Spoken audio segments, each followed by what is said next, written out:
Di dunia digital ada yang namanya digital asset. Ini sebabnya banyak dari mereka yang sudah menggunakan Instagram Ads, Facebook Ads, TikTok Ads, bahkan menggunakan konten dan juga bahkan sudah melakukan endorsement, tapi ternyata hasilnya kurang begitu bagus.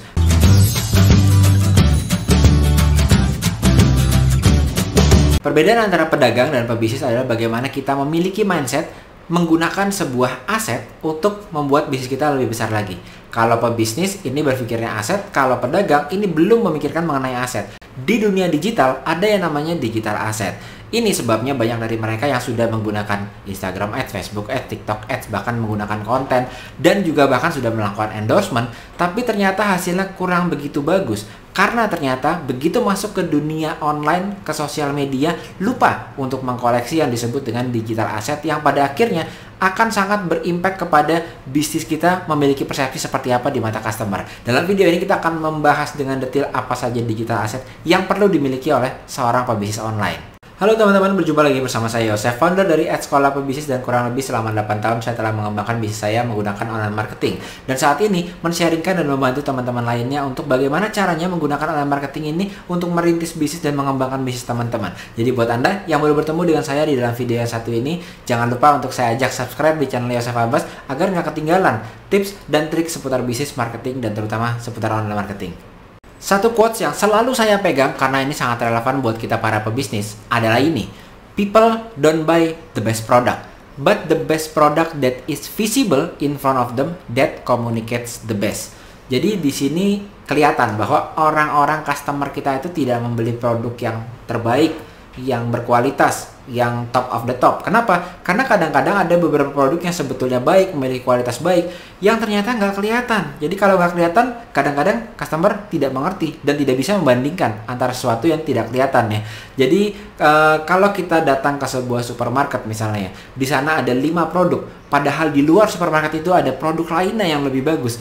Kita nggak bisa tahu dan kita hanya membandingkan dari apa yang tampil di depan kita. Jadi ini artinya customer hanya bisa membandingkan the best product that is visible in front of them, yang kelihatan di depan mata mereka aja. Jadi tantangan pertama adalah supaya produk atau bisnis kita jadi terlihat. Tapi nggak hanya itu aja. The best product that is visible to them that communicates the best, yang kelihatan, visible, dan yang juga punya komunikasi yang nyampe ke customernya, sesuai dan relevan dengan customernya. Nah ini kadang-kadang membuat kita sudah fokus membuat produk dan bisnis kita menjadi lebih terlihat, menggunakan Instagram Ads, menggunakan Facebook Ads, TikTok Ads, menggunakan berbagai metode marketing lainnya, bahkan mengendorse ke influencer yang besar, tapi percuma. Jadi bahkan endorse ke influencer yang besar, menurut saya juga percuma kalau kita belum memikirkan bagaimana cara mengkomunikasikan dengan baik produk kita dan brand kita, terutama menggunakan digital asset namanya. Ada beberapa digital asset yang kalau kita ingin untuk melakukan bisnis dalam sosial media, maka kita kumpulkan satu persatu. Ada 6 yang utama. Dan biasanya yang kita lakukan adalah kita terburu-buru untuk mengumpulkan yang sebelah kanan dan lupa mengumpulkan yang sebelah kiri.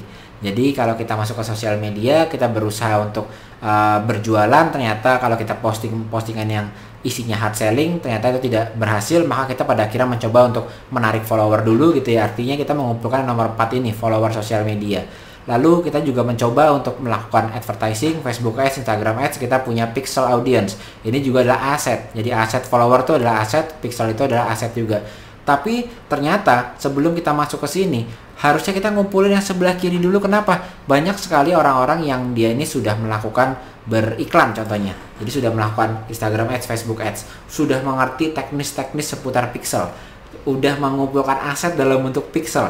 Ternyata yang terjadi adalah hanya mengandalkan iklan saja, tapi ternyata brandnya belum dibangun, sosial medianya belum ada credibility dan trustnya. Itu akan mengurangi konversi dari yang harusnya kalau misalnya dua-duanya ini dibangun dulu nih bagian yang sebelah kirinya, itu akan lebih baik lagi bisnisnya berkembang di dunia online. Jadi yang terjadi adalah kalau kita masuk ke dunia online, yang harus kita kumpulkan pertama adalah aset yang nomor 1, 2, 3 dulu.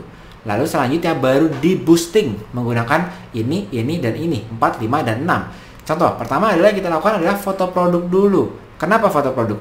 Karena kita fotonya sekali, lalu kita bisa gunakan berkali-kali. Foto model, photoshootnya sekali, kita gunakan berkali-kali. Endorse materi influencer juga sama. Kita dapatnya sekali, kita gunakannya berkali-kali. Itu sebabnya saya sebut ini sebagai digital asset. Kalau di dunia offline, aset itu adalah kita pebisnis punya properti, kita jadikan kontrakan.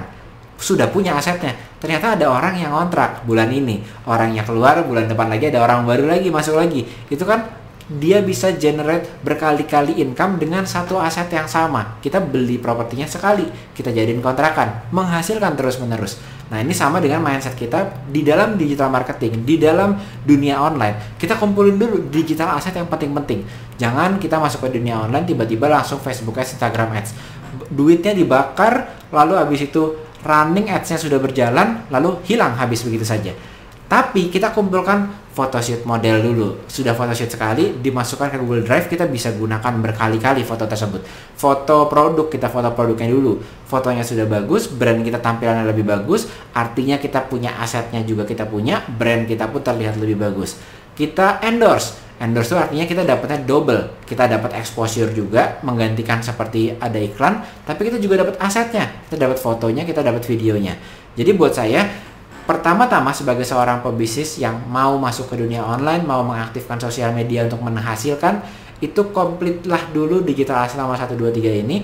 Baru nanti setelah terlihat dan sudah sambil bangun aset sekaligus, teman-teman baru lengkapi dengan metode-metode lainnya yang tanda petik setelah kita pasang bakar duit itu nggak akan ada fisik sisa asetnya tadi ya. Contohnya kalau kita pasang iklan kayak sebar brosur, iklannya jalan, ya sudah habis budget kita, tidak akan jadi apa-apa gitu ya. Kalau terjadi penjualan bagus, kalau tidak terjadi penjualan sudah hilang gitu ya, budgetnya sudah hilang. Kalau kita endorse, kalaupun terjadi penjualan juga bagus, kalau tidak terjadi penjualan kita tetap dapat materi atau video dari endorse-nya itu. Terbayang ya jadinya ya perbedaan antara yang disebut dengan digital asset ini dan berapa pentingnya. Karena ada dua pebisnis yang dia itu pebisnis A ini fokusnya hanya dagang aja. Dagang itu artinya dia punya barang murah, masukin ke online, lalu di-endorse-kan dengan tujuan penjualan atau bahkan di Instagram Ads kan ya, dipasang produknya. Tujuannya jualan. Mungkin 1, 2, 3 bulan ini bisa laku, tapi karena dia nggak membangun digital asset, akhirnya tidak ada brand yang terbangun. Nah, orang kedua yang penjualan sama, barangnya sama, dia masuk ke online, di foto produk dulu produknya. Di foto produk, artinya dia punya aset foto produk. Lalu setelah di foto produk, dia akan coba untuk photoshoot menggunakan model atau menggunakan nano influencer yang kecil. Dapat exposure-nya, tapi dia juga dapat digital asetnya. Ini digital asset ini nantinya dalam waktu sudah setahun gitu ya, itu brand kita akan terlihat jauh lebih bagus dibandingkan orang pertama yang pikirannya ini hanya berdagang aja. Jadi brandnya ini nanti nggak akan bagus, nggak akan sebagus yang B. Kenapa? Karena orang yang B dalam jangka waktu setahun dia punya banyak foto, punya banyak video, punya banyak materi-materi testimoni yang akhirnya akan membuat brandnya terlihat lebih terpercaya dibandingkan dengan yang satu ini. Bahkan mungkin ada beberapa yang membandingkan ya, seperti yang di sini, antara saya harus menggunakan Instagram atau TikTok Ads dulu atau mesti endorse dulu. Kalau menurut saya ini bukan harus untuk dibandingkan, tapi justru untuk dikombinasikan gitu ya. Karena benefit dari TikTok Ads ini adalah dia memang, atau Instagram Ads, exposure-nya banyak yang dilihat. Analisa datanya powerful, tapi ingat, beli langsung habis. Sekali kita menggunakannya, lalu ya sudah habis. Lalu tidak ada faktor trust, tidak ada trust itu maksudnya dari foto dan video influencer kan itu nambah trust brand kita ya kalau kita memilikinya. Nah, kalau di endorse ini tentu kita punya stok foto dan video yang trusted walaupun data dan analisa terbatas, tapi kita mendapatkan kredibilitas dan juga digital asset. Jadi untuk hasil yang terbaik saya justru menyarankan dikombinasikan nih dua-duanya, bukan versus ya, tapi dikombinasikan. Kumpulkan dulu endorse, lalu kita masuk ke TikTok Ads. Nah, di sini kebetulan saya punya sebuah guide buat teman-teman harus yang mana dulu nih. Jadi, pakai budget teman-teman di awal untuk Ads, Instagram Ads, Google Ads, TikTok Ads, Facebook Ads.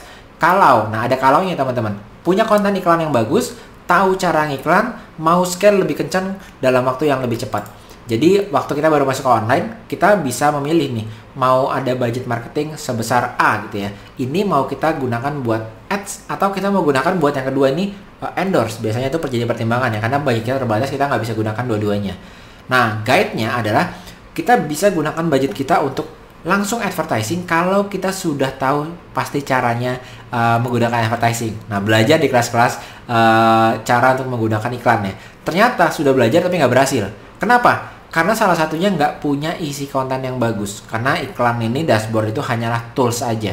Tapi kreatifnya, message-nya, konten iklannya yang bener-bener bisa mengkonvert orang dari orang yang baru kenal sampai jadi pembeli, itu ada di konten iklan yang bagus.